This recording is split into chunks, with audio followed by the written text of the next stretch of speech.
talk about gross domestic product, gross domestic investment. I can talk about a lot of things, but to me, the biggest numbers, the kind of numbers that are, and these people are coming in.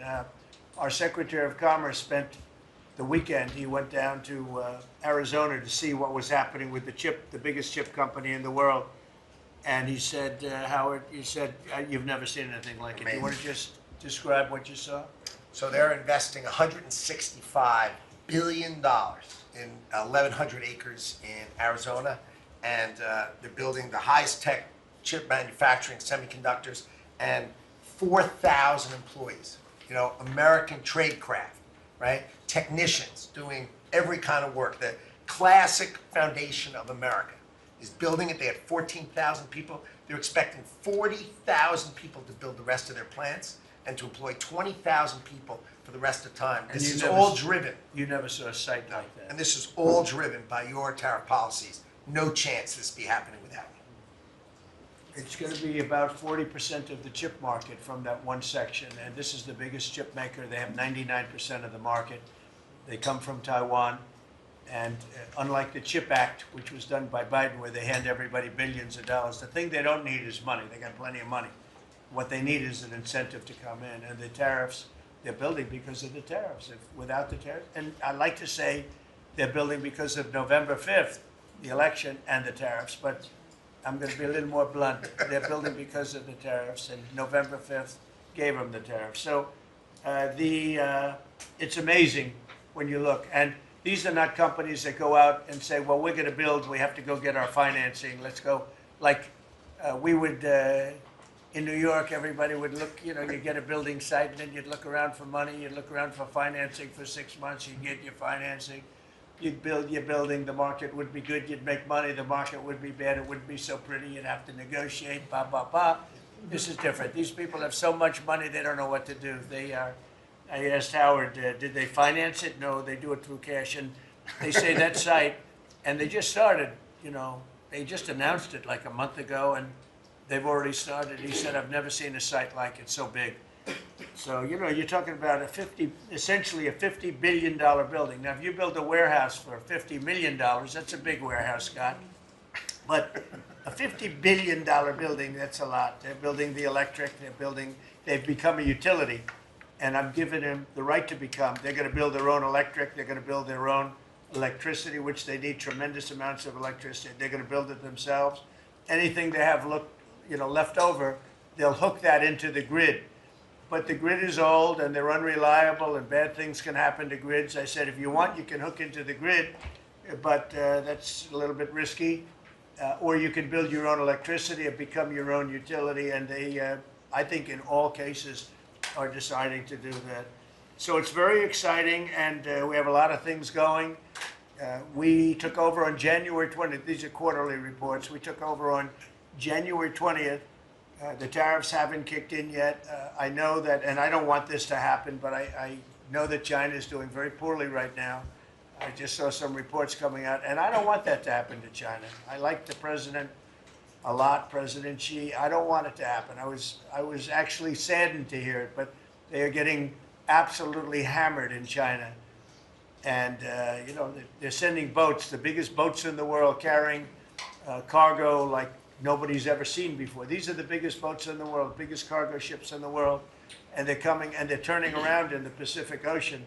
They're doing a big U-turn and going back because they don't want the goods, because 145% tariff. But at a certain point, I hope we're going to make a deal with China. We're talking to China, but their factories are closing all over China because we're not taking their product. We don't want their product unless they're going to be fair with us. And that includes intellectual property and other things. There are a lot of things far beyond just buy, sell. So we'll see what happens. But, you know, I was not, because somebody said, well, were you happy? I said, I am not happy. I want China to do well. I want every country to do well.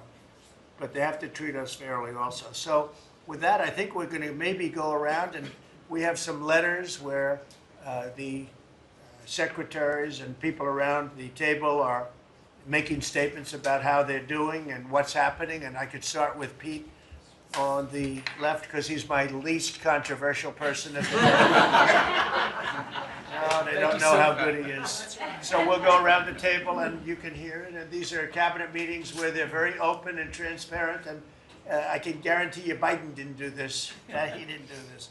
Go ahead, Pete. Well, Mr. President, I think we're controversial because we're over the target.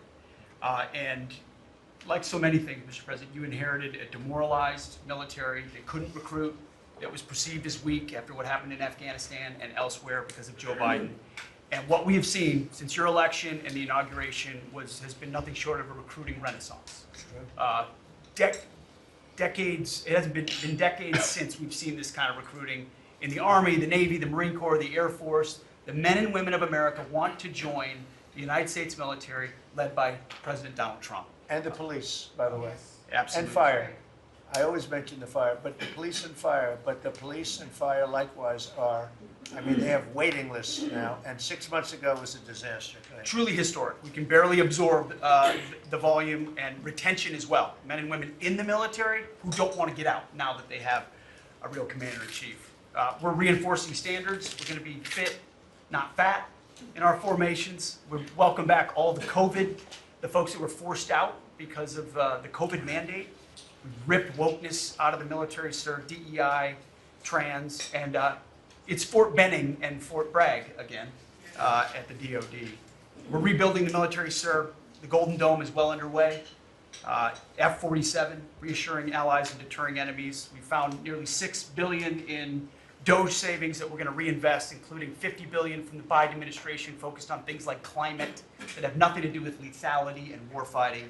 And we will have, as you said, sir, the first $1 trillion budget that we plan to spend wisely on behalf of our warfighters. From day one, sir, we've helped get 100% operational control of the border, coming alongside DHS and CBP. We've got 11,000 troops on the border who now, because of the new national defense area, sir, can help detain illegals at the border and hand them over to CBP. It used to be if you saw camouflage on the border, they could hold binoculars, and that's it. And now we can detain and assist, and we are. We're going to get 100% operational control of that border. Our NATO allies know they have to step up. The Houthis in the Middle East are feeling the weight of American power, and we're deterring communist China. So because of your leadership, sir, I believe we're making the military great again. And I thank you. Thank you very much. Thank you. Howard? So I have the pleasure of running the Investment Accelerator, which gets to recruit these companies. And you've never seen anything like the companies committed to building in America. Technology companies have committed over $2.5 trillion to build in America based on your tariffs, right? Sovereign countries, all backing, the whole Middle East and all these countries backing their sovereign wealth funds. They all want to invest in America, and they're coming in, again, over $3 trillion committed. So just those two topics, you're at $5.5 trillion, and then you've got the whole pharma industry knows it's got to come home because America pays for all the drugs of the world. So the pharmaceuticals have to come home, right? Autos coming home, industrials coming home. So, you know, we've got to train, and your great Secretary of Labor together and Secretary of Education together, we're going to train the workforce to build America. It's unbelievable. We've got so much, as I travel around, the attention on the Trump Gold Card. I mean, it makes me very popular. Last night, I was out to dinner, and someone came up and said, can I buy 10? And how do I buy 10? And I'm like, it's pretty good. It's $50 million for dinner. So, you know, I was paying for my dinner. The External Revenue Service, right? You've got the tariffs and the hundreds and hundreds of billions of dollars coming in to build the External Revenue Service. That our objective, of course, is to replace the Internal Revenue Service and let those outside countries trading with us, let them pay their fair share to America. And then, of course, you got rid of de minimis. And what happened is these foreign countries were sending in little packages for free and knocking out our mom and pop businesses across America. You put an end to it, and you're going to rebuild the mom and pop and the small business of America. You're their president, and I'm proud to support you. It's very important. De minimis. It's a big deal. It's a big scam going on against our country, against really small businesses, and we put an end to it. Mr. President. Please. So, CAFE standards, we have a fuel economy standards on vehicles that are going to go to 50 miles per gallon. We are going to rewrite those standards, bring it down to something that's far more reasonable. Elon's fine with that, I hope. But it's going to drive down. It's going to drive down the price of a car in America, making cars more affordable for families. Also, Biden had the social cost of credit when we build infrastructure, roads, and bridges, adding 3 to 5% on infrastructure costs. We've gotten rid of the social cost of carbon, driving down the cost to build roads and bridges across the country. We have what is called follow the law. So we have so many states and municipalities that don't follow the law. So whether it's DEI, discriminating against Americans, whether they give illegals driver's license, or they're sanctuary cities or states, if you don't follow the law, if you're giving license to illegals, if you're having DEI policies, we're not going to fund your projects. So you got to certify in your state or in your city to get road and bridge money or rail money that you're actually following the law, which includes the executive orders from you, Mr. President. We're cutting back funding.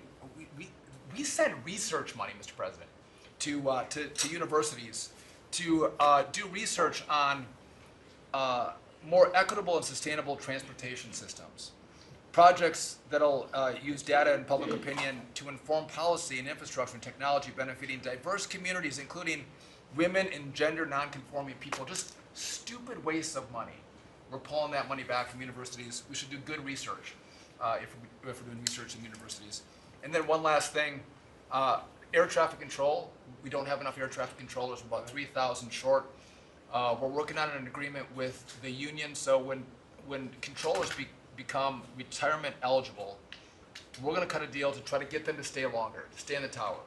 And then we have a plan to put more butts in seats in Oklahoma City, so we can get more students through the academy and into towers as well. It's going to take us a while to do that, to train them up, but we're in the process before our 4 years are done. Well before that, we're going to be at full capacity. John, do you want to tell them about, I think we have to bring it up, we have very obsolete equipment for air traffic controllers. The equipment, the towers have horrible equipment. It's been renovated for years. The money they spent over the last 4 years, this Booted Edge did a horrible job. They wasted billions and billions of dollars hooking up wire equipment to non-wire equipment to satellite equipment, and you're not, a third-grade student would know it doesn't work. You can't work. And they wasted tens of billions of dollars. But we want to put a brand new air traffic control system in, and you might want to describe that, please. You and I have talked about this. It's a state-of-the-art system, envy of the world, and listen, our system is safe, but you would have hoped someone would have seen that there's a problem with fixed-wing aircraft and helicopters coming in at DCA. Someone should have seen that before we lost almost 70 lives. It's our job to look and see that we have an aging infrastructure around air traffic control. And so if we don't build a brand new system, there's going to be failures and people will lose their lives. And so we need the help of Congress to help fund this, but it's going to be all brand new. And after you build a brand new system, we have the bedrock and the foundation to actually build on top of it. But no one has done this, Mr. President. There's Band-Aid fixes that have happened over the course of 20 years. You can't have a Band-Aid fix. It doesn't get done. It has to be brand new. The technology, it looks like it's out of a 1980s movie. Old computers, floppy disks. We're using copper wires, not fiber. So there are great solutions we have available that, by the way, everyone's sick of their delayed flights or their canceled flights. We have more capacity in the airspace, and if we build this brand new system, what you'll have is more efficiency in the airspace, and it will be safer. So the economy will be stronger. We can have more flights and less delays. So I appreciate your support on that, Mr. President. Rebuilding that is very important. You wouldn't have had the helicopter crashing into the plane at 400 feet up when it's supposed to be 200 feet. Right. That would have, bells and whistles would have been gone over, and you would have heard the screaming equipment saying there's a problem coming up in 15 seconds. You got to do something about it right now. And it would have also sent the word right into the helicopter, because I guess you'll be doing the full report on that, but it was pretty obvious what happened. Right. And they were supposed to be at 200 feet, they were at 400 feet, and a terrible thing. And that wouldn't have happened if we had the right equipment. If we had the right equipment, you would have heard bells and whistles going off, and it would have alerted them long before that would have happened. 2 minutes before. They would have had a lot of time. So we have to do this. We have no choice, and we're going to do it, and we're going to be very proud of it. They did old equipment in new equipment, and you can't hook in old equipment to new equipment because it's different. Some is satellite and some is ground. The satellite doesn't work. This man would know that better than anybody, but you can't hook up a satellite system to a ground wired system. And if you do, you're wasting a lot of money. They spend billions. This is Buttigieg. They spent billions and billions of dollars trying to patch a system together. They had hundreds of different contractors, and the contractors were all fighting with each other. We're going to have one great big contractor, like the great big beautiful bill, which is going along very well. I guess I like great big beautiful, but we're going to have one great big beautiful contractor, whether it's maybe Raytheon, maybe IBM, maybe it could be any one of 4 or 5 different groups, but you put one in charge. They're very big, very powerful monetarily, and they give you a guarantee, and they hook up everything. They do every single thing. So they're responsible for the digging of the ditches and the fiber and every single element. And it's one system that's hooked in. It's not all these hodgepodge systems that don't work together. And it's just a shame.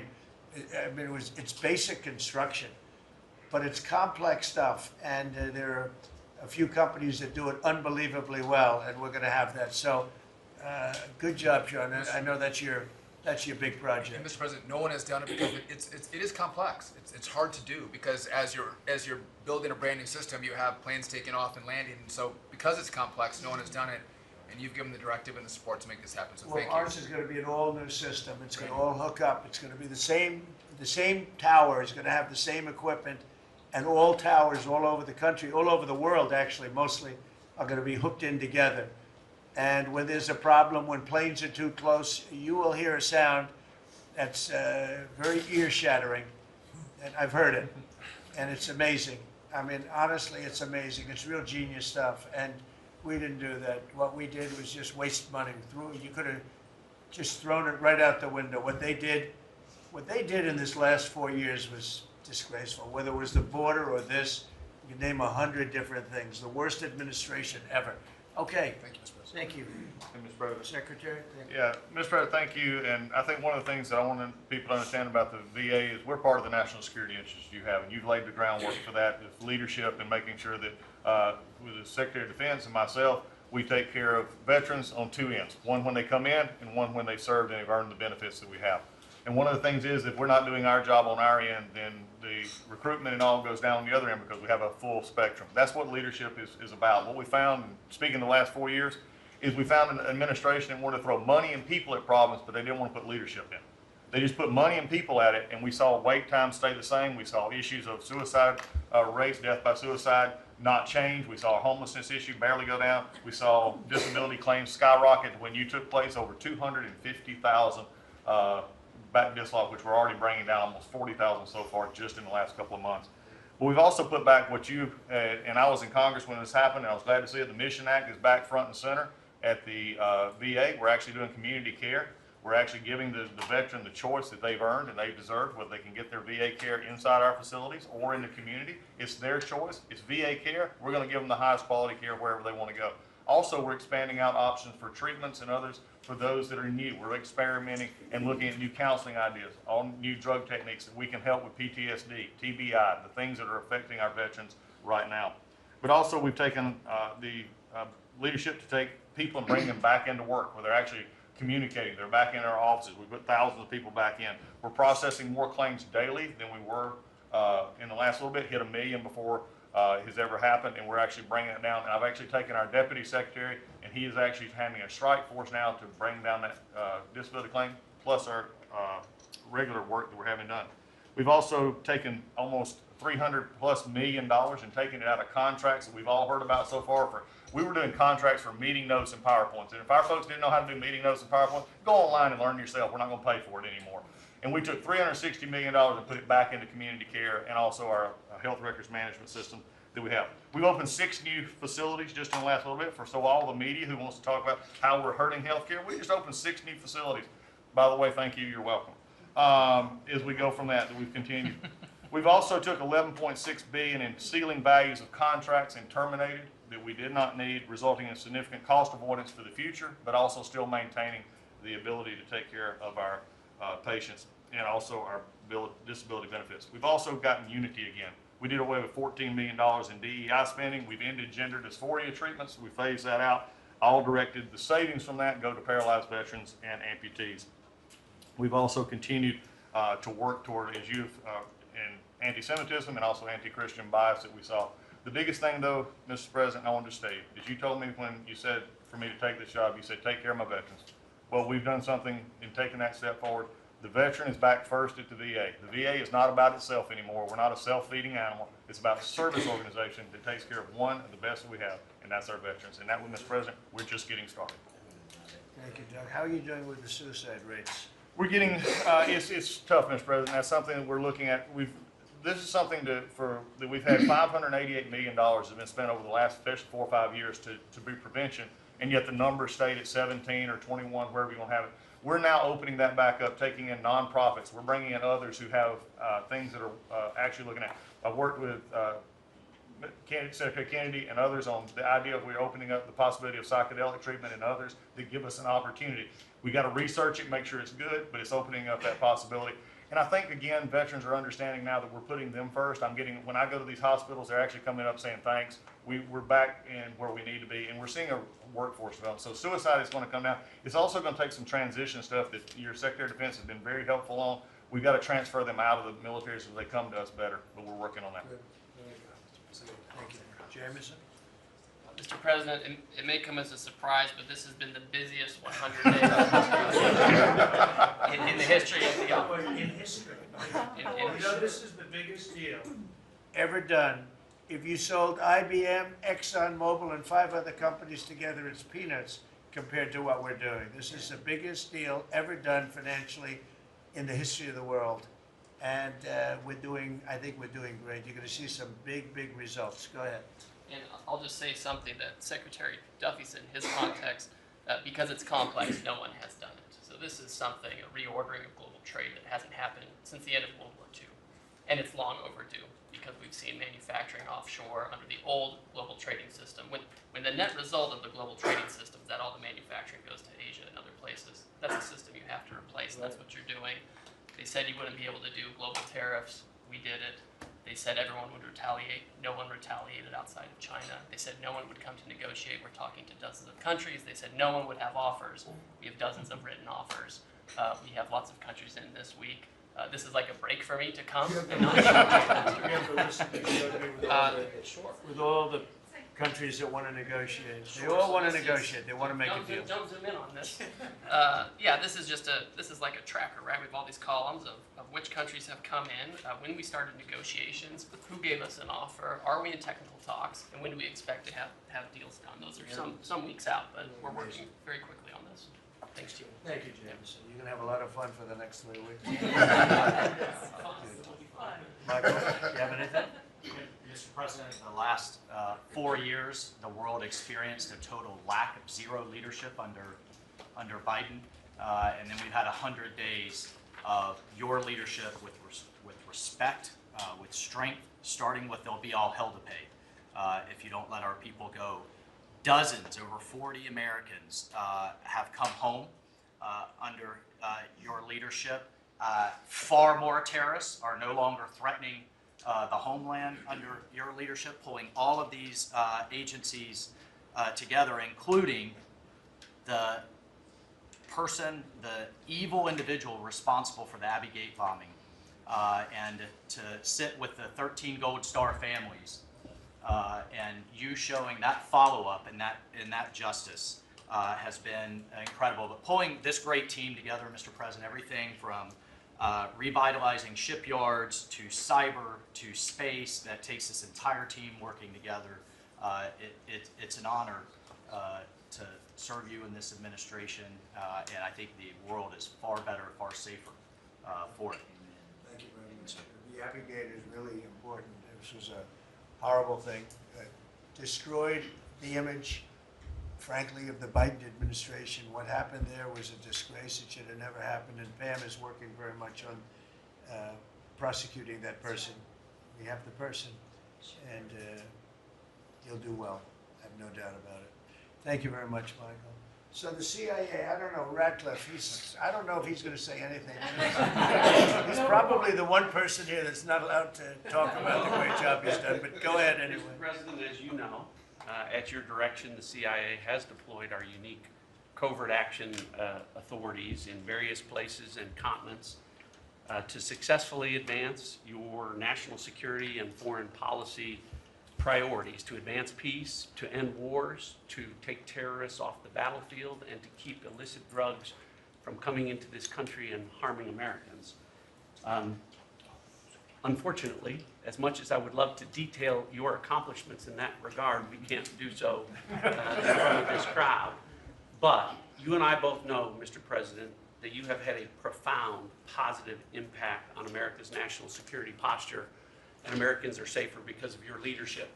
What I can talk about publicly is, as has been mentioned, the CIA provided the intelligence that led to the apprehension of the Abbey Gate bomber, who is now being prosecuted by our great Attorney General and providing a measure of justice to those 13 families that suffered as a result of that disastrous Afghanistan withdrawal during the last administration.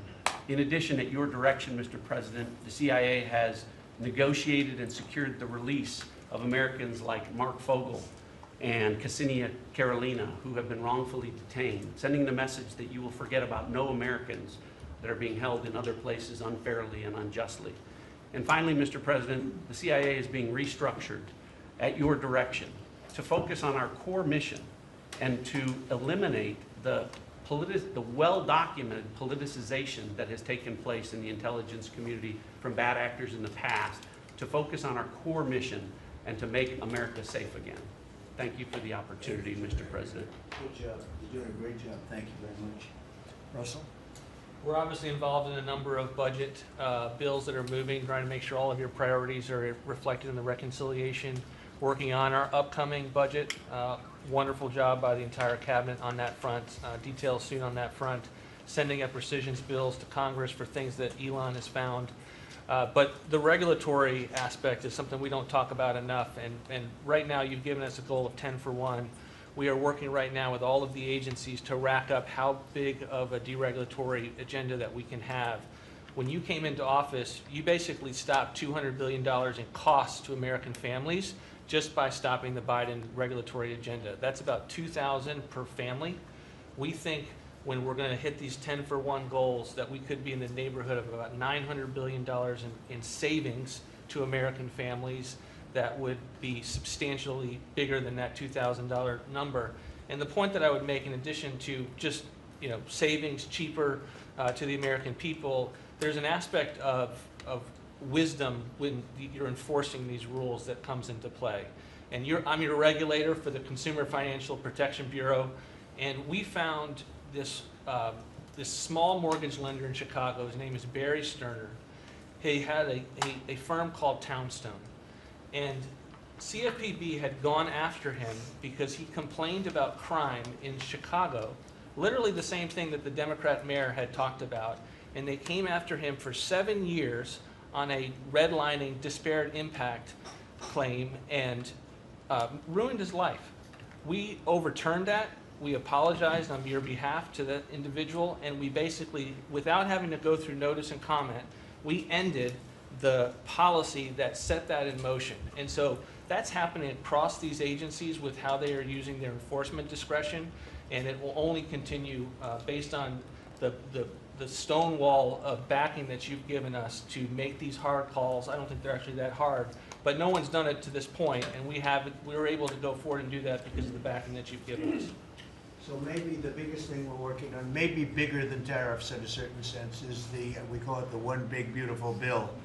And that's wielding its way right now through the Senate. And John Thune has been actually amazing. And the Speaker has been so great, Congress. Mike Johnson has been really two guys that they get along great, and it's just been a beautiful unified attack, really, because we have to attack because the Democrats are trying to stop it at every turn. It would mean a 58% tax hike if they were successful, and lots of other bad things beyond the tax hike. but with us, it'll be the biggest tax cut in American history. How are we doing with the bill? We're doing great. We're day in, day out, hour by hour negotiations to make sure your stuff is in there, and to make sure we have the border resources, the defense resources, and to save the American people some tax money and make sure all those tax cuts that you ran on are in there that help get people back into the workforce. And I think we're making a ton of progress. I think we're doing well. Like I said, the biggest tax cut in the history of our country, and it would be the biggest tax increase if the Democrats are successful. They're the only people I've ever seen running for office where they want to increase taxes, but this would be a 58, maybe a 60% tax increase, unsustainable for the American people. Thank you very much. Great job. Susie, the most powerful woman in the world. I agree with that. I agree. I'll be brief so you can hear from these amazing people. Congratulations to everyone on 100 days. That's been it's unparalleled in my memory and best I can tell ever. But it hasn't been busy for busy's sake. The president's promises made to the American people have been kept time and time and time again. You all have been out there spreading the word with community groups and states and media. It hasn't gone unnoticed, and let's work hard to the next 100 and have equally as much success then. Thank you. And you've done a great job, Susie. I think everybody agrees.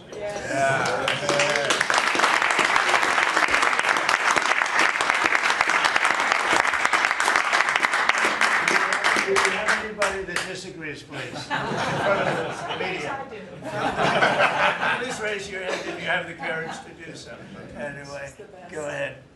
Yes, sir, Mr. President. Thank you, And you made it very clear that you wanted to put America first.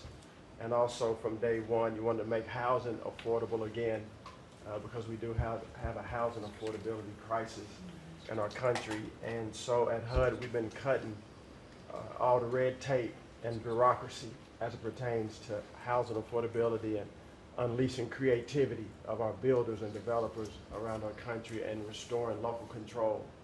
We took down the affirmatively furthering fair housing rule, as you know, which was a zoning tax from Washington. So no longer will Washington be picking winners and losers, but localities and elected officials in different states and cities will have that flexibility. Also, you alluded to securing the border, and such a great job has been done with all of our partners at the table.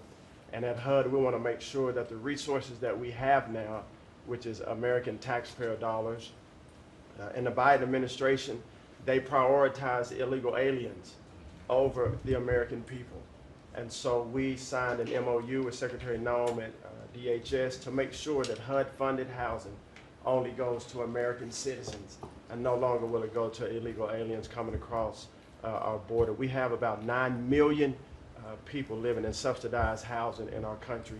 59% of illegal alien families use some sort of welfare program, costing us $42 billion a year. And so we have prioritized American and American people only to live in HUD-funded housing. And also to make housing affordable, we also signed a partnership with Secretary Burgum at DOI to use underutilized federal lands, as you campaigned on and promised, to identify those lands to build affordable housing in our country so that people can realize the American dream. We also restored biological truth, as you did in sports. We have the equal access rule at HUD, which we took that rule down to ensure that at women's shelters, that those that enter those shelters would be of the same sex, and that we would protect the ladies of our country. No longer will those that identify as women but are not women be able to enter our shelter, so that we can protect the ladies that we serve. Along with our DOGE task force, we identified over $2 billion in savings. At HUD, $260 million at HUD were just in contracts, $4 million were DEI. And so we took those contracts down and de-obligated and sent back $1.9 billion back to the Treasury for the American people. Again, we want to be good stewards over the American taxpayer dollars. And so, Mr. President, thank you for your leadership in this. And we have a tremendous team at HUD, and I'm so grateful to be part of this team around this table to take care of the American people. And I consider it a great honor and humble to do so. Good job. Yes, sir. Thank you. Yes, sir. Appreciate it. Look. Well, I'm not sure if anyone's heard, but the price of eggs is down. I know it's news. I know it's news. Listen, sir, today on, as we celebrate the 100th day, I think that it's just such a joy and an honor to continue to do this work, so thank you for that. We have been obviously very focused on the cost of groceries, specifically eggs led the way, as you have so eloquently discussed over the last few months, and we're holding tight on a very significant decrease, which is great, and investing where we need to there.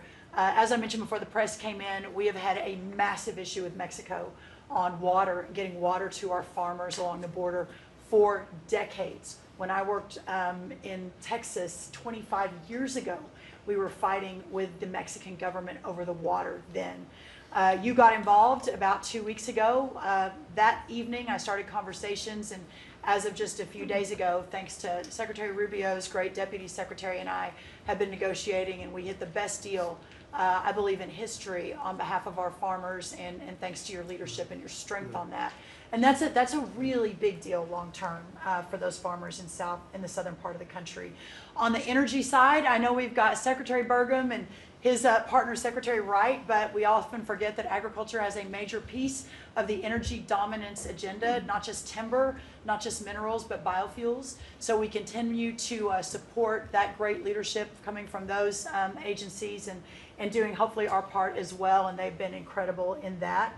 Our farmers have been hurting under the Joe Biden administration. There was a 30% increase in the cost of input, so the cost of doing business for these farmers over those 4 years. When we left the White House the first time 4 years ago, we had a $0 trade deficit with our agriculture products. After 4 years of Biden, that hit $50 billion because they just didn't make an effort.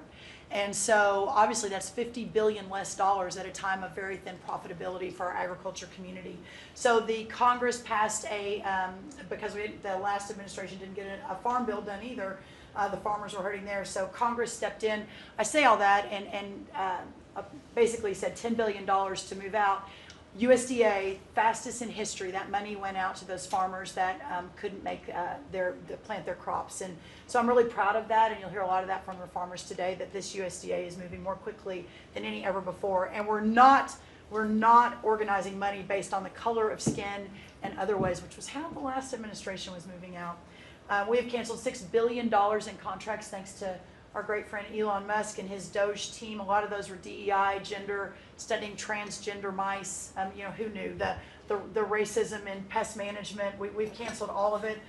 We're going through a major restructuring. USDA is one of the biggest agencies. It's sort of a catch-all, and we're really downsizing and aligning around putting farmers first, which is really important. A big part of USDA, though, is food stamps. It is perhaps one of the largest, if not the largest, welfare program, and it's a supplemental nutrition program. Secretary Kennedy and I have been working very closely. We were in Texas yesterday talking about nutrition and agriculture. You can't make America healthy again without your farmers and your ranchers as your partner. So ensuring that our food stamp program and those at the bottom end of the socioeconomic ladder really have access to nutritious foods as we're facing an obesity crisis and a chronic disease crisis, which I'm sure Secretary Kennedy will touch on. And the final thing I'll say is this morning, Secretary Noem and I, together, and I brought a picture because I think this is important and it goes to why we're here. This is a South Dakota ranching family named the Mods. They are a fifth generation ranching family. Charles Mod, in his 30s, bought the ranch from his granddad, I'm going to show the press, when he was 17 years old. Those beautiful children, Lyle and Kennedy, his wife Heather. Under the Biden administration, they had, of their several hundred-acre operation, they used about 20 acres and had a fence that had been there since 1910 when their family took over the ranching operation. There had never been really any problem that had been brought to their attention. Perhaps there was a minor dispute over, again, 20 acres. This family was indicted, prosecuted, threatened with jail time, told to find guardians for their children over a fence line dispute. that the Biden DOJ pushed forward. So this morning, on the steps of the U.S. Department of Agriculture with Secretary Noem, who was their governor, as the governor of South Dakota, which is where these great people are from, all charges, criminal charges, were dropped, and really appreciate the Department of Justice. It was a really big day as we sent the signal that the over-criminalization and using government, and you know this better than anyone because you were in the crosshairs for so long, that those days are over and the regulation through prosecution is no more. And so this family is one of many that we'll now be talking to ensure that never happens again. Thank you. Thank you. Great job. Please, Scott. Sir, it's been a momentous 100 days with you at the helm, and I view this 100 days as setting the table for peace deals, trade deals, tax deals. So the next 100 days will be harvesting. You've created negotiating leverage and leadership that are going to yield remarkable results. Energy costs have plummeted, mortgage rates are down, food costs are moving lower, and American families are finding their financial footing again. I had a group in today. America, under your leadership, is on the verge of becoming an AI superpower, that our economy had become barbelled. We had high tech and finance on one side, natural resources led by energy, which the previous administration tried to kill on the other, and you're filling in between with precision manufacturing that we're going to be bringing back through good trade policies, good tax policies. Under the DOGE at Treasury and the IRS, cost, tech support, and efficiency have increased. We have the IRS revenues are up, and thanks to the young man sent over by DOGE, the IT update that began in 1990, which was begun before he was born, is going to be finished during your term. So trade, you couldn't make it up, trade, taxes, and deregulation, the one big beautiful bill under your leadership. Speaker Johnson and Leader Thune have done a great job, but they have you as the closer on many of their members. And I'll just close by saying economic security is national security is economic security, and it's never been better. We're rebuilding it, and as I said last week at the IMF and World Bank conferences, America first does not mean America alone. Under President Trump, it means leadership. Man, well said. Thank you. Are you busy enough? He's doing a great job. Thank you very much.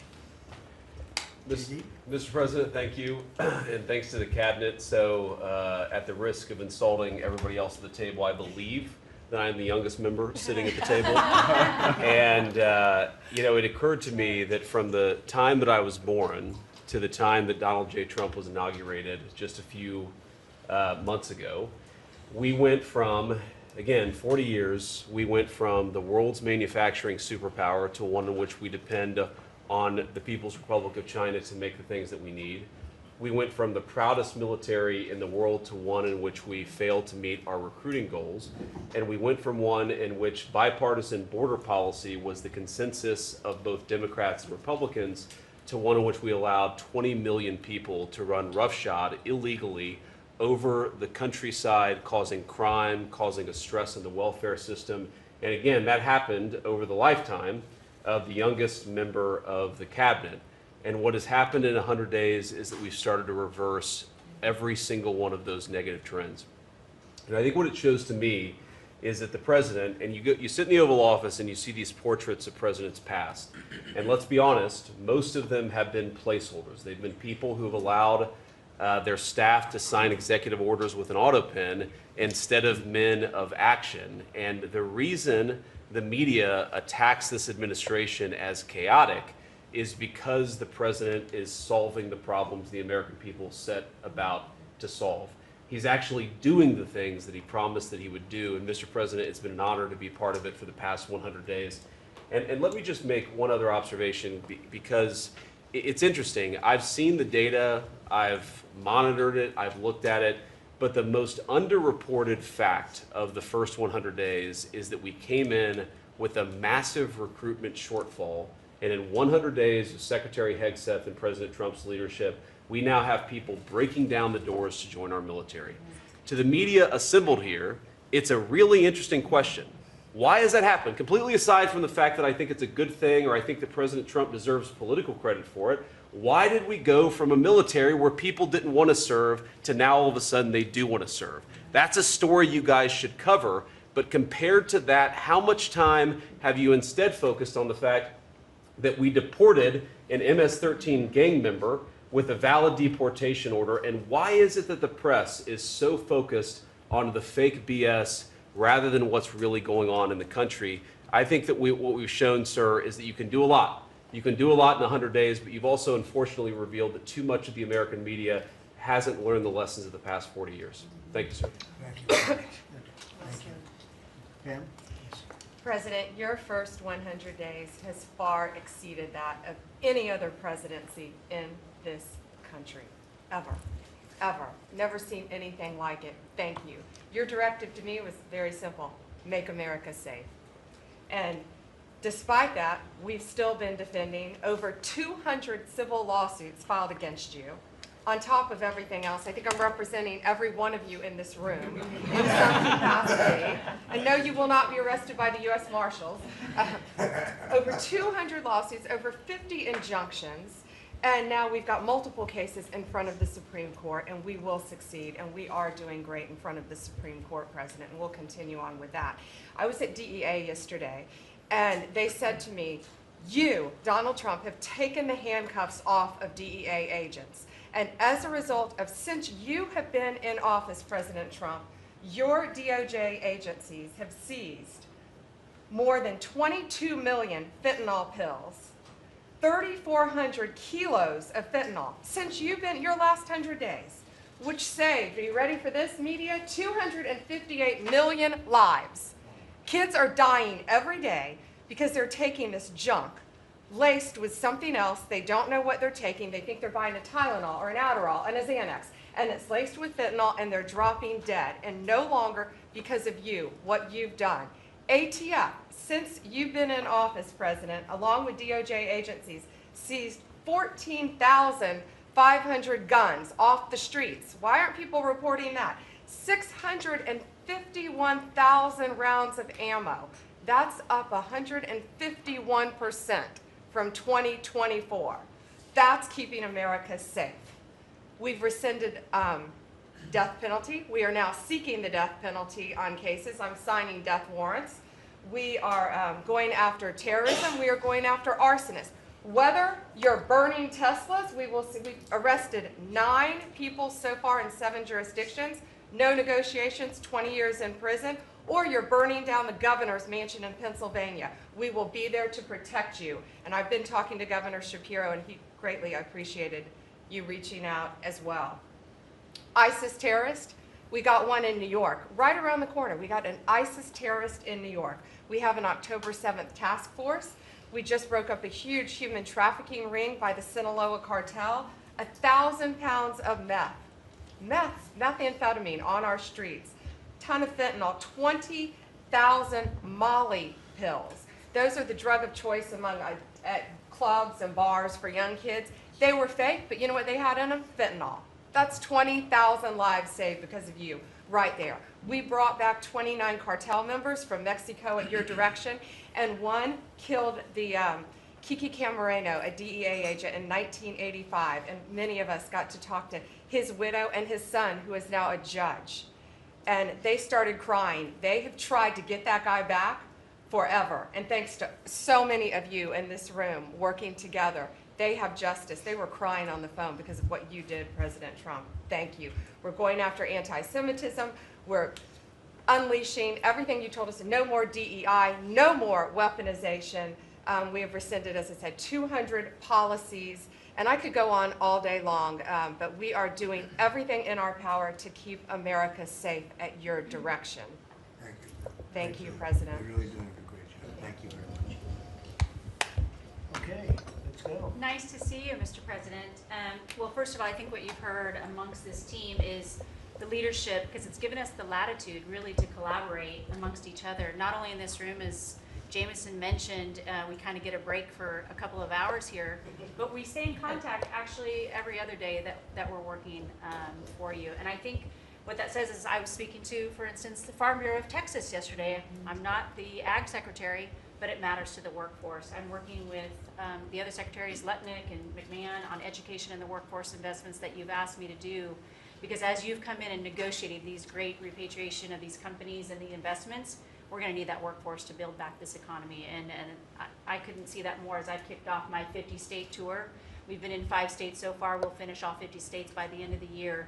And what we're talking to is the American workforce and these companies about what the market demand is. That's the difference, that we finally have made that connection. What do they need? How quick do they need it? And how fast can I get these either apprenticeships toward that million that we've put that lofty goal? We've already added 80,000 new apprenticeships already just since January. So at the Department of Labor, that tour is kicked off, and I couldn't be more honored to be on the ground and see my colleagues that we're passing in the skies, but we're on the ground together because we're all collaborating together. One of the things that we're talking about, illegal immigration, I have put states on notice. I warned all 50 governors that if they continue to reward illegal immigration by treating unemployment benefits as a handout, they're going to lose their federal funding as well. We can no longer continue to give unemployment insurance to illegal immigrants, and so I've let those governors, and I sent out that letter last week. We also eliminated discriminatory DEI offices within the department, specifically the Office of Federal Contract Compliance Programs. Most of our federal contracts were really just to focus on DEI enforcement. We were really punishing a lot of these companies. If they weren't complying, they weren't going to have a federal contract. We've let go of that program completely. $4.4 billion in unspent COVID funds came back to the Treasury from the CARES Act. Billions were collecting thus in these coffers, in the state coffers. We've asked for that money back to return to the Department of Treasury. We saved $250 million by canceling America Last, is what I call it, foreign handouts, including funding for things like transparency and accountability for Uzbekistan cotton industry. It doesn't make sense that we're funding, these foreign, and thank you to DOJ and to the government efficiency of what we have found with the fraud that we're seeing. I mean, some of these things are so ridiculous you can't believe it. No, I write them down and I read them Uzbekistan more than once. cotton Like this county palmers? should. Yeah, it doesn't It make sounds sense. like a comedy sketch. That's right. And so again, with the executive order preparing Americans for high-paying skilled trade jobs of the future, that's our goal. The trades is where we're being focused, but all companies, and we want to make sure we're on hand for that. And what I want to say is thank you to government efficiency, because you asked us, when this transitions out, will our departments and our agencies continue that government efficiency? And I think that we surpassed that in the Department of Labor. Out of our 14,000 federal employees, 3,000 have taken the DRP, and we offered it again. So over 21% have taken that offer. And we'll keep our critical workforce, MSHA, OSHA, and wage and hour, and make sure our workers stay safe. So with your leadership, Mr. President, I couldn't be more honored to serve. I know we were probably the last to know each other, but we're getting to know each other well. And the team that you have assembled is really an honor to serve with. So thank you, Mr. President. You're doing great. Thank you very much. Chris, please. Mr. President, you ran on unleashing American energy, and 100 days have shown the tremendous impacts that can arise from the unleashing you have enabled. I'll hit a few highlights. Number one, oil, gasoline, and diesel prices are the lowest they've been in years. How does that happen in 100 days? That's a messaging. Your message that we're pro-energy. We're not against energy, we're for it. That sends a message to the marketplace that supply is easier to grow now and supply will be coming, and that's already led to tremendous savings for American consumers across the country. And we need not only more affordable energy, but we need a lot more energy. One highlight I think a couple of us have touched on is AI. This is a new emerging critical industry that's very energy intensive. It is not acceptable for the United States to not be the leader in AI. We must win the AI race and lead in that, and that's going to take a lot more energy. If you had not won election, we would not have won the AI race. Full stop. Energy would not have been there to enable us to win. Reshoring of manufacturing. These trillions of dollars you led off with, it's going to come back to our country to make chips, to make steel, to make automobiles, to make artificial intelligence, to make all of these industries we've outsourced.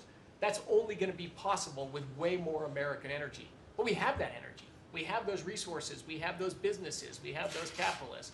We just need to stop standing in the way of them and follow the lead you've set, which is to enable them, not to subsidize them, not to help them, to enable them to invest American money and create American jobs here. Regarding our balance of trade, the second largest export of the United States is liquefied natural gas. Second fastest. In the next few years, it'll be our largest export in our country. But yet, 18 months ago, the Biden administration had said, we're going to stop issuing permits for new LNG export terminals. That's just nuts. That's a great competitive advantage we have, huge balance of trade driver, a huge industry just coiled and ready to go. I just came back from Poland last night. They are thrilled that America is back in business again and that the rest of Europe can get off of Russian energy and can enable their own economic growth with secure, reliable, affordable energy from the United States. Also witnessed the signing ceremony for a deal between two large American businesses to build a huge nuclear power plant in northeastern Poland. The first of this design built in Europe. It'll be the first of many. I spoke with many other nations over there. They want to buy more American gas. They want to get American technology. They want to have a partnership with us. And they shared the message I delivered to Europe in my keynote remarks is that unleashing energy is the way you make your society safer, more prosperous, more free, and that these sort of over-the-top climate alarmism doesn't do anything to help the environment of our world, but it does impoverish people, it does reduce the security of your nation, and it makes you weaker. I think that's a constant message many of us around this table have brought to Europe. We want our friends in Europe standing up again and leaning in. A lot great is happening under your leadership. We're unleashing consumer products that Americans wanted to buy that Biden was making illegal. I'll be in Georgia on Friday at Renai's manufacturing plant. Tankless natural gas water heaters. Incredibly popular product. They almost became illegal. The return of common sense is incredibly welcome across this country, across the world. And back to Elon, that extra thing, we're going to deliver all of this with less people, less money, less burden on the U.S. taxpayers. Not smaller departments and smaller services, better, more thoughtful services done more efficiently and smarter. The way you'd have to run a business. We've got to get our fiscal house in order, and you and the people around this table are making it happen. Thank you, Mr. President. I'm honored to be here. Great job. Thank you very much. Please. Yes, Mr. President, you are 100% correct. The border is 99.99% safe, under control.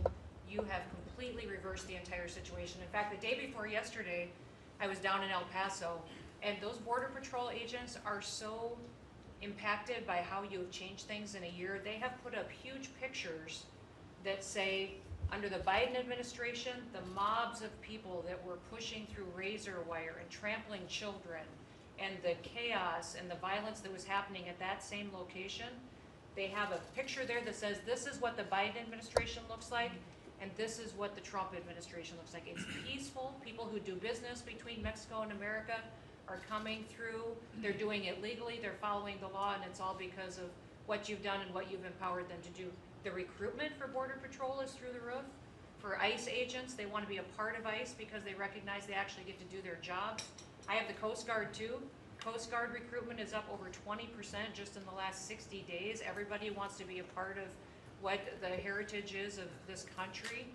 We've repositioned the entire Coast Guard fleet to focus on border and drug interdiction. As we've secured the border, the cartels have gone to the water and are going out in maritime waters to move their drugs into this country. The Coast Guard just in the last 2 months has taken into custody over 126 tons of cocaine, millions of doses of fentanyl. It's just amazing. And the aliens that they are deporting is incredible too. We've been working with all of them. The one thing that I want to point out is the fake news has been saying that Biden deported more people than you. And it's an absolute lie. And they're letting the Biden administration get away with manipulating and cooking the books. What they're counting for the Biden administration is every single person that came to that border that they processed and let into this country. They're allowing Biden to say that was a deportation. just by processing somebody and letting them come into the country. It's absolutely false. It's not true at all. You have deported over 250 known terrorists. You've deported thousands of foreign terrorist organization members and gang members, hundreds of thousands of people that were in this country illegally. We've collected $30 billion worth of tariffs through CBP, and we've also collected millions and millions, hundreds of millions of fines and penalties from people that have overstayed here in this country. So I just want to thank you. You've been a game changer. I want to thank Pete for his leadership at DOD and what they've done. I want to thank Marco for his diplomacy and getting us travel documents into these countries. Mexico has finally come to the table and now is going to take a lot more people that we're able to send back to that country. And the president of Mexico told me, sir, she turned around over 500,000 people in Mexico before they ever reached our border. We should be counting those as deportations because they never even made it to the border because she turned them around because you forced her to. So those are all people that never even came here because they got the message because you were so aggressive. So thank you for what you're doing. And every day we get to get up and do jobs that matter, and we appreciate Tom that. Holm is doing a great job. Oh, yeah, Tom's a great messenger for us. He just, Great. yeah, he's hardcore. Yeah, Good job. thank you. He is hardcore. Yeah, he is. No question about it. Kelly? Mr. President, it's such an honor to serve in this administration, and on behalf of Main Street America, for our 34 million small businesses that make up 99% of all businesses in this great nation, I have to tell you, under your leadership, Main Street is open for business again. They're thriving and they're investing. And the data that we have at the Small Business Administration, the loans that we're putting out, a record 26,000 loans in your first 100 days means that 2,000 small businesses each week are receiving that funding, that investment in the future. Small businesses create 2 out of every 3 new jobs in this country, and we've already seen under your leadership the jobs economy is back, manufacturing jobs are back. We've seen a 38% increase in manufacturing loans. We put out 1,500 manufacturing loans in your first 100 days. We saw startups increase by 54%, and we saw businesses under 5 people increase by 95%. So your leadership on the economy matters to every region of this great nation. I'll tell you on the manufacturing front, I'm out on a national manufacturing tour. We've met with 250 manufacturers, and as I walk through the factory floors, they all ask me to thank you for fighting for their jobs, for these industries, and for the people who are creating things from pharmaceuticals to aerospace, to food, and all these essentials that this nation needs to be independent and strong. And to that end, I'm working with Congress. We'll be announcing tomorrow an upsizing of our manufacturing loans to make sure that that economic engine, because 98% of all manufacturers are small businesses. It's incredible to walk through these factories that are really creating what you had in your first administration, the blue collar boom. It's now a new collar boom because it's the intersection of technology and manufacturing and what they can create for our war fighters, for our aerospace, for pharmaceuticals with less than 300 to 500 employees, sometimes 100 employees. I was at a factory in Georgia on Monday that is creating machines to help with the Iron Dome in Israel. Less than 50 employees. This is the engine of our economy. It's the heartbeat of our communities. It's the small businesses that helped elect you because they needed your economic agenda. So thank you, Mr. President. It's such an honor, and congratulations on an epic 100 days. I do have to thank Elon. I do want to note we just cut $3 billion in contracts because of Doge's work. That's $3 billion that hardworking families that won't have to work until April 15th to pay for the waste, fraud, and abuse that we continue to find in this government on behalf of taxpayers. So again, thank you, Elon. Thank you. Great job, Kelly. Thank you very much. Elon, I love the double hat, by the way. He's the only one that can do that. Get away with it. Well, Mr. President, they say I wear a lot of hats. And as you can see, it's true. Even my hat has a hat.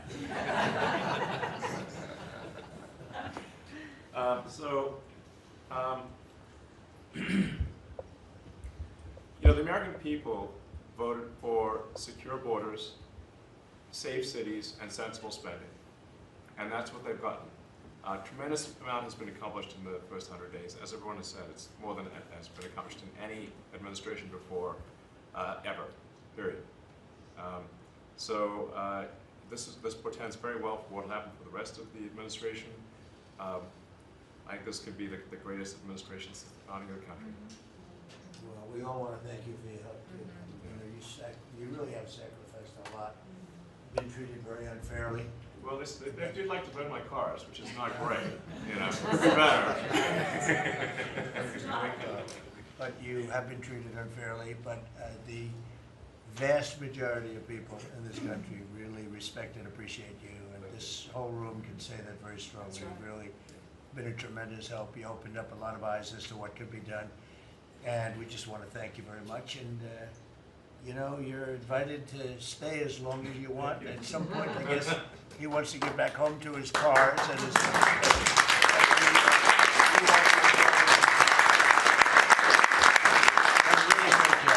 You've done an incredible job. $150 billion. Think of this. Yeah. 160 now.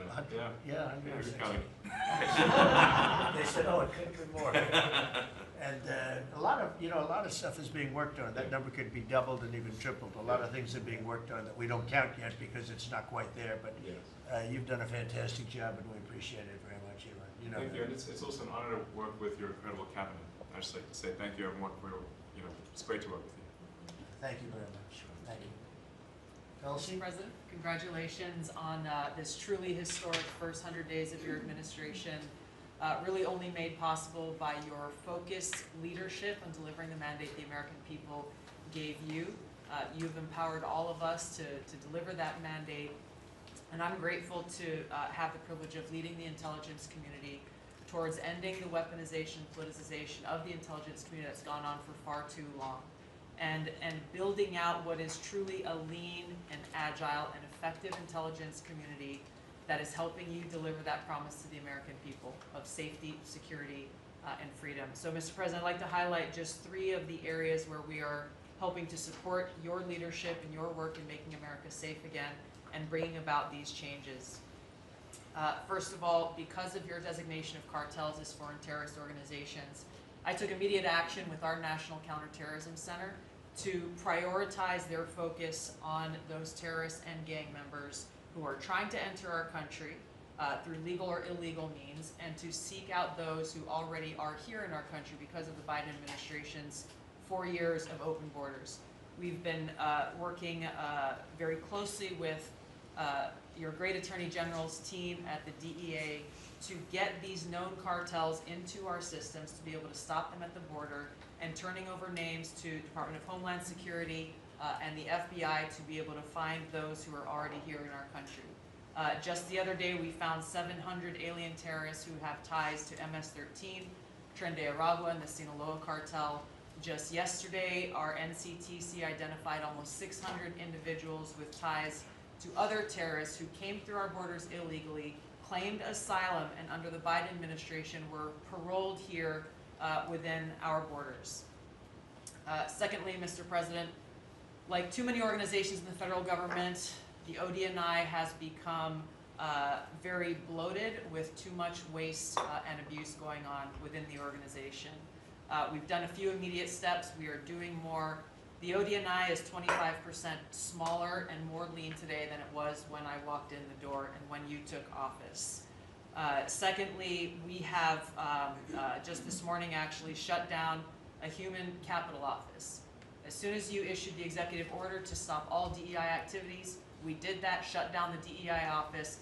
But we discovered this human capital office that was essentially a slush fund for DEI initiatives, hidden under the guise of human capital, that closed down this morning, saving taxpayers $150 million. We'll soon be announcing an additional $2.6 billion in savings with other programs and contracts that do nothing to ensure our national security interests. And lastly, we're working every day to hold the deep state accountable, to end the politicization, weaponization of the intelligence community. This past week, I sent 3 criminal referrals for illegal and unauthorized leaks to the media of classified intelligence for prosecution. We have 11 more that are under investigation. We've revoked, at your direction, 67 security clearances, and we continue the work of declassifying documents, as we have already around JFK assassination, We have more coming for the assassination of Bobby's father, Senator Kennedy, and MLK assassination. And we continue our extensive investigations around exposing the very serious issues we have related to election integrity, illegal abuses of FISA, Crossfire Hurricane, and others. Mr. President, under your leadership, we are working every day to bring about that transparency and accountability that the American people deserve. So thank you for the opportunity. Great job. Thank you very much. Lee? Mr. President, at the Biden EPA, the Green New Deal was raging. At the Biden EPA, we saw billions of tax dollars burning. At the Biden EPA, we saw industries suffocate. But at the Trump EPA, the Green New Deal is dead. At the Trump EPA, we know that we can both protect the environment and grow the economy. I have 13 pages of accomplishments from our first 100 days in here, and in it, part of environmental accomplishments at the Trump EPA. You don't have to take my word for it. We released it to the media this morning. Every single day that President Trump is in this office, there will be a major environmental accomplishment. Every single day of the Trump administration. At the Trump EPA, we're also launching what is the largest deregulatory action in the history of the country. We're going to be giving our director of the OMB a whole lot of work because we inherited a big mess from the Biden EPA. And working with Elon and Doge, I've canceled now $22 billion worth of grants. Now today is a special day for many reasons. The biggest reason why we're here is that this is the 100th day of the most consequential, historic first 100 days in the history of this country. Today, while we're here, the House of Representatives is voting on Congressional Review Act bills, considering the EPA waivers that were given to California's tailpipe emissions, where California set their own standards. But there should be one national standard, and right now, Congress, on the House side, is going to be voting on that today. On a personal note, while this is a bit outside of the EPA jurisdiction, today is my last day serving in the United States Army. And I first signed up towards the end of the 90s. And I've had a chance to see a lot of national security teams over the course of the last 27 years. There has never been a national security team ever assembled that had the backs of our warriors like this national security team right now. And we have never had a president so deeply committed towards ending foreign wars instead of starting new ones. There's a reason, Mr. Vice President, why everyone is racing to join our Department of Defense. We have a Secretary of Defense who, with all due respect to our great president, would probably rather be swimming with Navy SEALs right now, be running somewhere in the Middle East with our service members. And from our Secretary of Defense to our Secretary of State, our Vice President, and more. I just want to say thank you as a veteran of our military for assembling what is the greatest national security team that I have ever seen in my 27 years associated with the United States Army. Has Pete signed off on this retirement leave? Is that? Welcome to the island.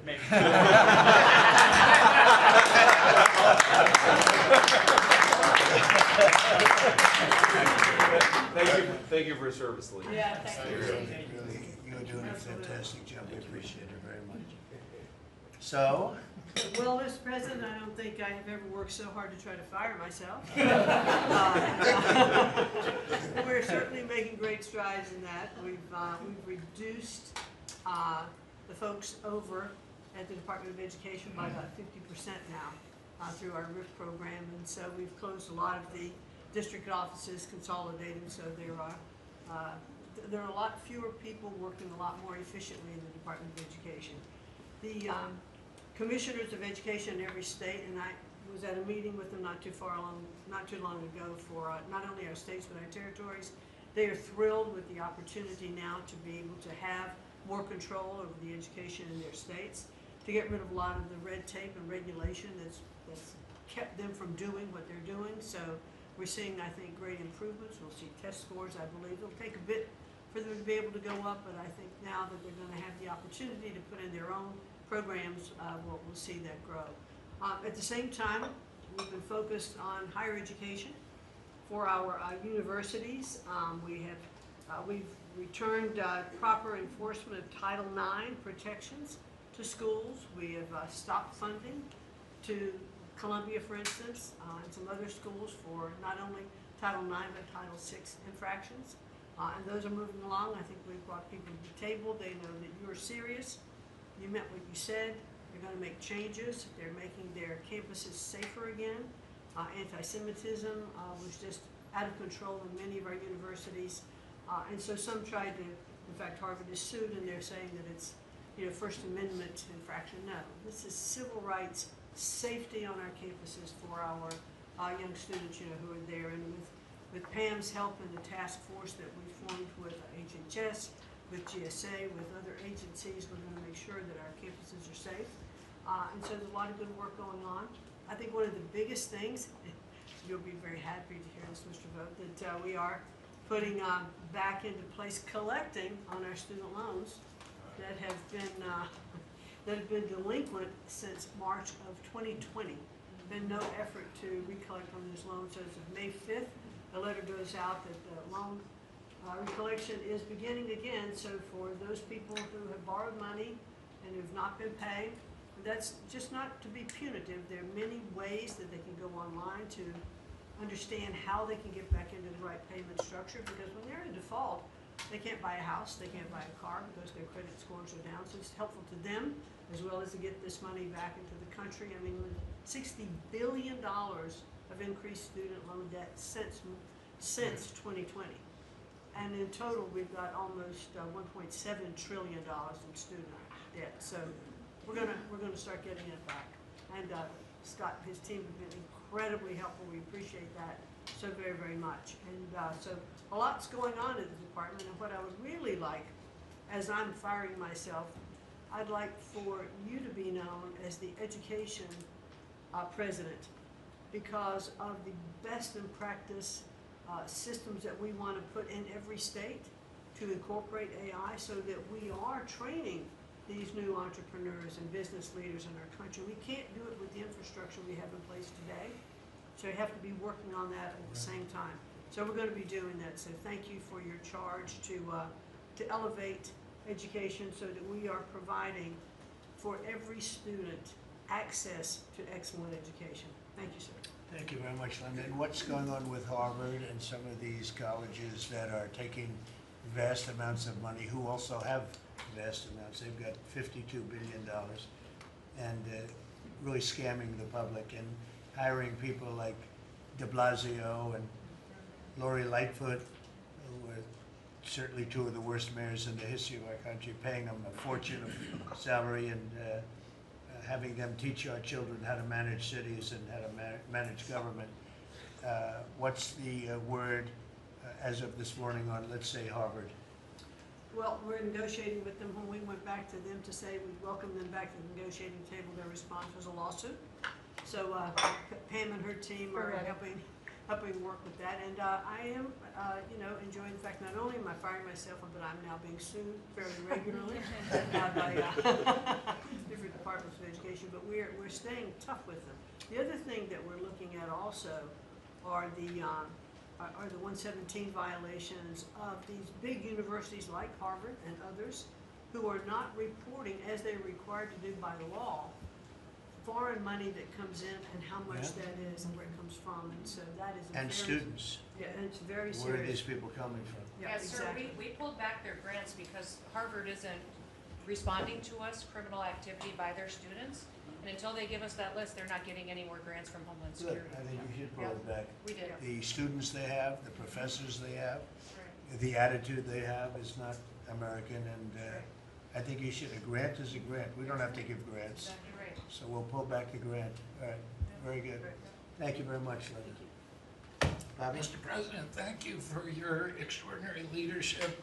Over the past 100 days, we are already making America healthy again. We announced last week the ban on the 9 petroleum-based synthetic dyes, food dyes. Within 2 years, within 2 months, we're going to ban the worst 2 of them. I am working with Secretary Rollins on dietary guidelines, the dietary guidelines that the President Biden's administration gave us. 453 pages. They're basically unreadable. And they are the product of the same kind of politicized science that drove Fruit Loops to the top of the food pyramid. And we're going to do real science, gold standard science. We're going to develop we have till December to do it, but we are working very, very fast together. We're going to get it done by the end of the summer in time to drive change, major dramatic changes in the school food, the school lunch programs over the next school year. I'm working also with Secretary Rollins on the SNAP program and to get sodas and candy off of the food stamp program. 10% of food stamps go to SNAP. And I want to thank you for your courage. You are a business-friendly president, probably the most business-friendly in our history, but you're also willing to stand up to very, very powerful businesses, and you've shown that again and again. Secretary Rollins had the soda industry come and knock on her door very much, very loudly, and they said to her, well, the SNAP program is not supposed to be about nutrition. She pointed out to them that there is no nutrition in a soda. And they said, well, it's not supposed to be about nutrition. And she said to them, the name of the program is supplemental nutrition. It is about nutrition. And we should, we have 38% of our kids are diabetic or pre-diabetic, and we are paying at both ends. We're paying for the food-like substances that make them diabetic, and then we're being bankrupt. We're spending $1 trillion a year on metabolic dysfunction. It's existential and it's not sustainable. We have, I visited Arizona, West Virginia, Utah, and Indiana in the last 2 weeks, who have all applied for SNAP waivers. We're encouraging, thanks to Brooke Rollins' leadership, all the states to apply for those waivers. I also visited Utah, which is the first state to ban supplemental fluoride. Florida yesterday passed a bill to ban supplemental fluoride. I'm confident Governor DeSantis is going to sign that. We are working, Lee Zeldin and I are working together to change the federal fluoride regulations, to change the recommendations, and we're looking at the science now. I want to point out that in August, the National Toxicity Program, which was an arm of the NIH, did a meta-review of all the science on fluoride and found that there's a direct inverse correlation between fluoride exposure and low IQ in children. So the more you get, the stupider you are. And we need smart kids in this country, and we need healthy kids, and thank you for your leadership. We're going to get there. We're reviewing the GRAS standards now we're revamping them to get 10,000 ingredients that are in our foods. The Europeans only have 400 ingredients. We have 10,000. There are chemicals we know nothing about. And we are going to stop that process, and then we're going to go back and look at these chemicals and make the companies either get rid of them or we're going to label them. We've launched Operation Stork Speed, and we're going full speed ahead to make sure that we have good, high-quality milk for children. We have launched the autism study at your direction. By September, we'll have some of the first answers. Within 6 months of that, we will have definitive answers, not only for autism, but for the etiology of a whole range of autoimmune diseases that have become epidemic in our children. We have ended HHS as the role as the vector, the principal vector in this country for child trafficking.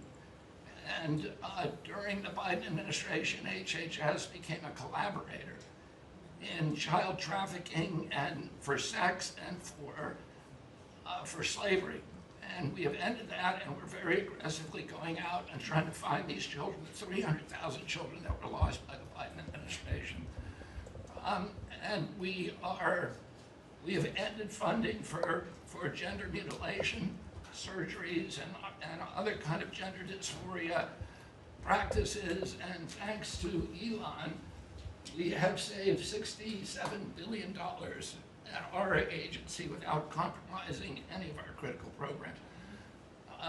Mr. President, I want to thank you for your vision, for your leadership, for giving me the 100 busiest days of my life, and most exciting and most rewarding. And there's, over the next 100 days, we're going to do much, much more. That's good. Thank you very much, Bobby. Very good, very important. Thank you. Doug, Liz. Well, President Trump, on your first day in office, you wisely declared a national energy emergency. And this was essential because it was the signal that we're going to go 180 degrees from the disastrous and dangerous Biden policies that were based on a climate ideology that was the root cause of the inflation in this country. It was the root cause of wars abroad. It was the root cause of our manufacturing disappearing from our country. We can't have energy security. Without energy security, we can't have national security, and you understood that. But now with everything that's flowed from that, dozens of other EOs that you've done, America is back in the energy business. As Chris said, there's been a signal that's sent around the world. Capital is flowing, coming back in. The smart money is coming to this country. And now